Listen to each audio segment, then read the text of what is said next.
Lady Jaye, I was worried about you. That doesn't exactly make me unhappy, you know. Yo, Joe! Welcome back to another G.I. Joe Classified review. Once again, thank you to good brother Micah for hooking us up with Lady Jaye from the Classified line.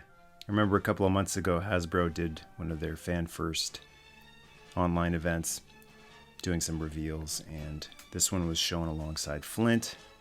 And I thought, yes, we're finally on the right track here. Pretty much, I think you could just play back the Flint review and have the Flint review playing in one window with the audio and mute this review because basically what I think of the Flint figure, I think of this one.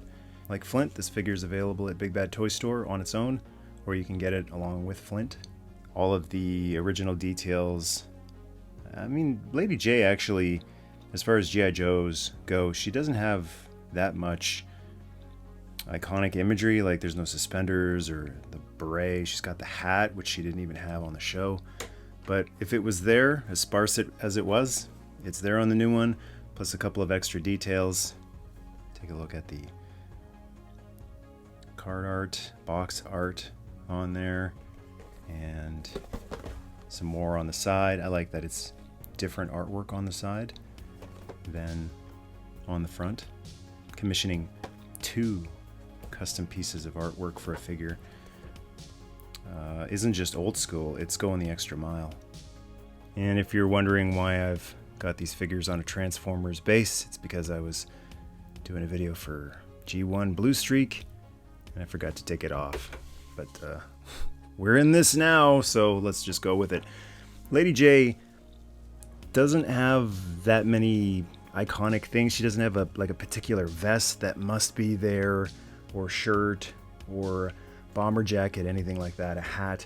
What she does have is the javelin, which is such a weird weapon from the original one. It's just weird, especially the weird floppy. I guess in the long haul, thank goodness they made it out of this, because most of these would have been broken by now.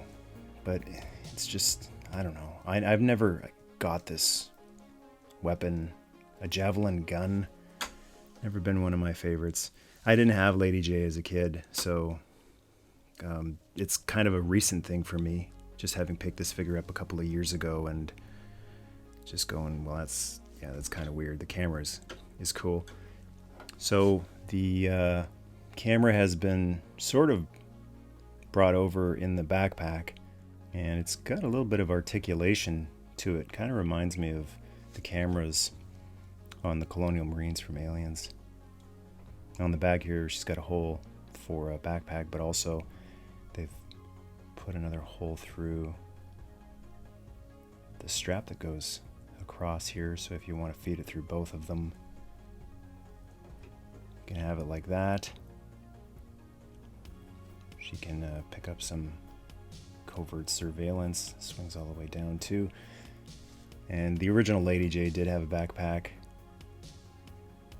I don't know if I've got this one upside down, actually. Maybe it's supposed to go the other way. There we go. Learn something new every day. So Lady Jaye's backpack isn't, an iconic backpack like Snake Eyes or Duke. So it's, to me, really not a big deal that it's much different. It's got a little handle on it too. It's nice that, in theory, she should be able to hold it. I don't know. Maybe just by one finger. That looks kind of weird. And it has some spaces for the weapons, which is great. They look like javelin tips. It looks like you can just feed that in there. Give it a light press. Whoops. Maybe a little more than a light press to get it to feed in there. I don't want to press it in there too hard because it looks like it would be hard to get out. And then whatever this thing is, it looks like some sort of, maybe it's, I don't know, an explosive tip or something. But you can pop that in there. That's really, really nice. A bag could have been good too. A satchel to store some of these things. And another sci-fi looking gun. The hands on all these classified figures are perfect for gripping their weapons. Trigger finger in there. And there's a... Oh, are you kidding me? Is this a javelin gun? I'm just realizing this right now. I think this might be a javelin gun. Just like the original one. Okay, so... having just said I'm not a fan of the original javelin gun,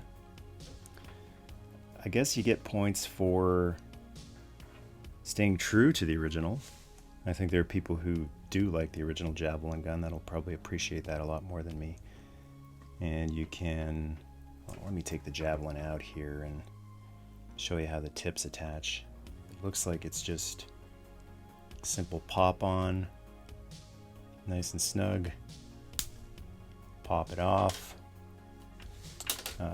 Comes with this tiny little knife that feeds into the sheath. On the front here, doesn't look like there's anything else that holds stuff there. And let me get this piece out of the backpack and see what that looks like. Popped onto the front of the javelin. Like that. So this is kind of interesting, actually. You can have her hold all of her weapons if you want. She can hold this, whatever it's called, a javelin gun. And you can, there's another space in here. I guess you can pop 2 of these in, even though it's not really meant for that. Pop the backpack on. And you can have her hold the other javelin or spear, so you don't have to actually set things aside. That's always nice when a figure can hold all of the accessories that it comes with. And oh, that's interesting, I just found another joint here. This camera has this joint too, so it can sort of rest on top, swing out like that, turn around. That's pretty cool. Let's take a look at some of the two-handed poses. It looks like Lady Jaye she's got a lot more range than the male figures. So she can easily grab onto that handle to steady her aim. And you can also get rid of the javelin gun and probably easily two-hand the javelin. Kind of go Spartan style.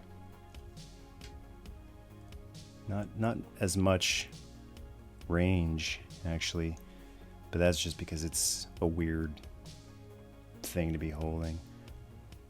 But as a person who grew up on a lot of figures that couldn't get both hands on the weapon, it's a refreshing change to finally see G.I. Joe be able to do what Marvel Legends have been doing for a very, very long time.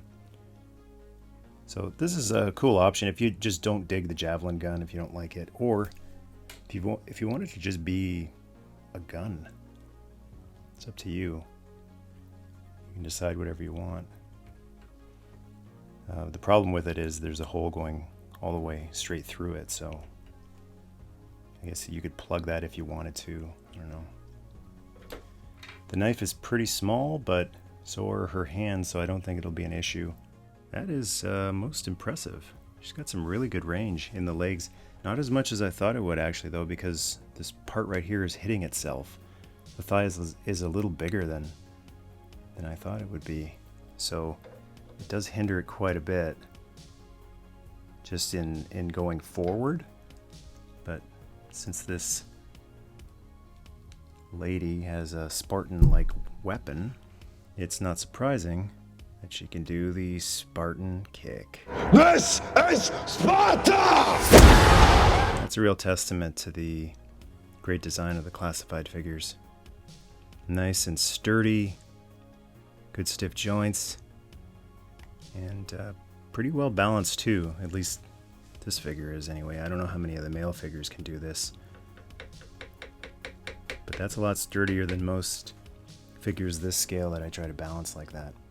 And here's a cool gimmick if you don't want to go with the cartoon look of Lady Jaye. If you want to go with the original 85 hat look, you can take off the hairpiece This is actually kind of cool too. I want to mention this before I pull it off.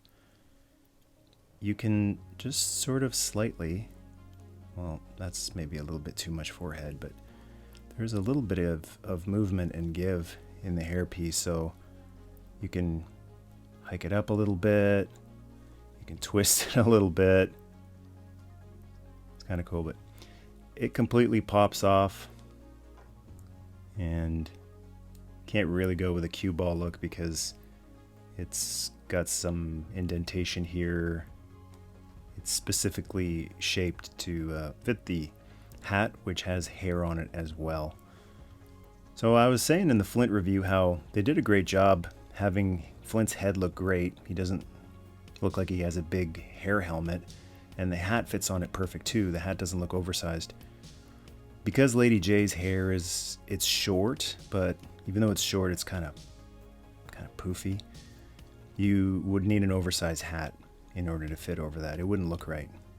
So they had to go this route. That's a great option. Pop that on there. Just a little bit to get the hair going over the right part of the ears. That looks fantastic. It's not black like the original one. It's got the star on it, which has pretty much become the new G.I. Joe symbol. But it's a hat, and if you did have a Lady Jaye back in '85, or you just prefer that look, then options. It's really nice that they included that option with this figure.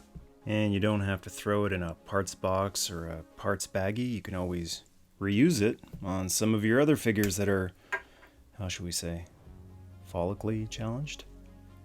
Maybe Augur would be in a better mood if he had some hair to run his fingers through, less likely to throw a boot at a TV. And we've also got the original Toy Biz Professor Charles Xavier, and that actually fits perfectly.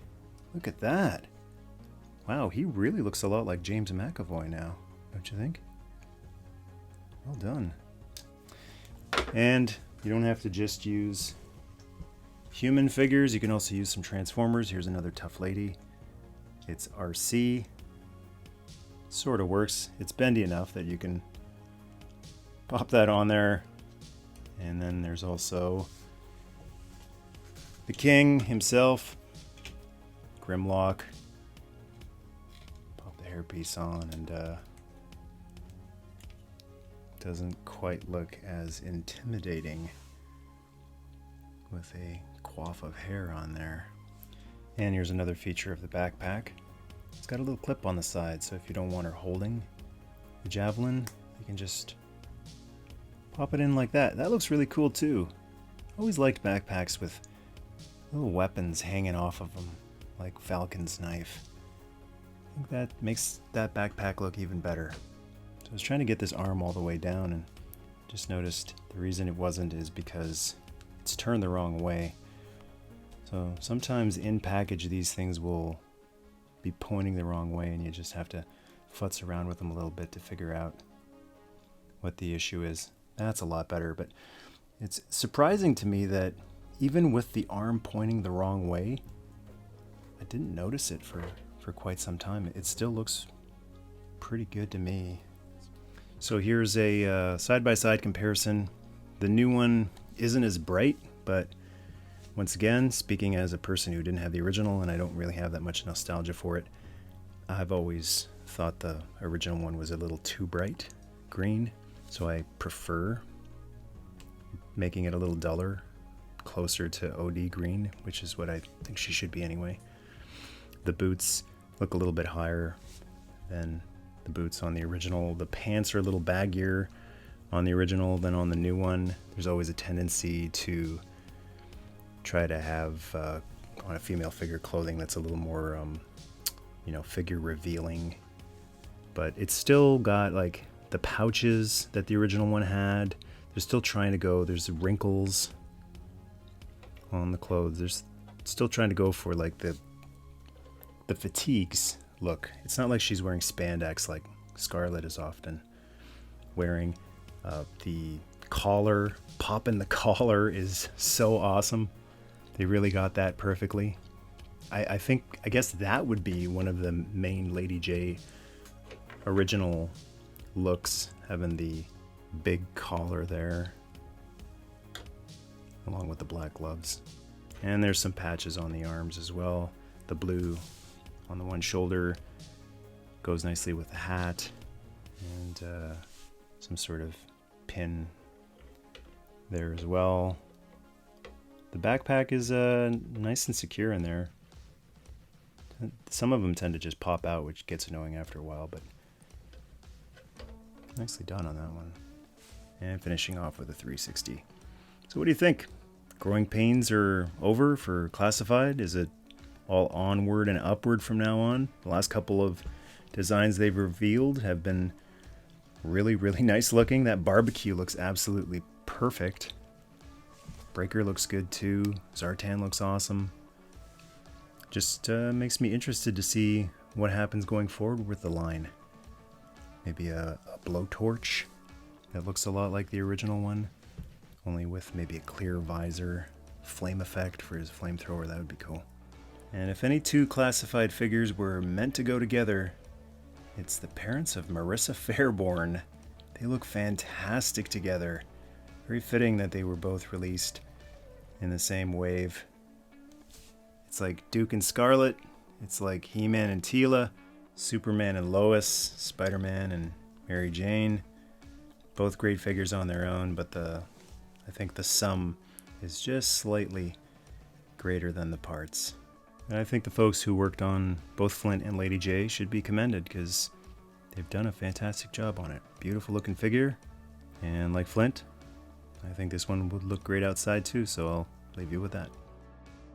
Thanks a lot for watching, appreciate it. Also, thank you to all of the Patreon tribe members for supporting the channel. Got some really cool recent Patreon exclusive videos on there, glad you guys are enjoying those.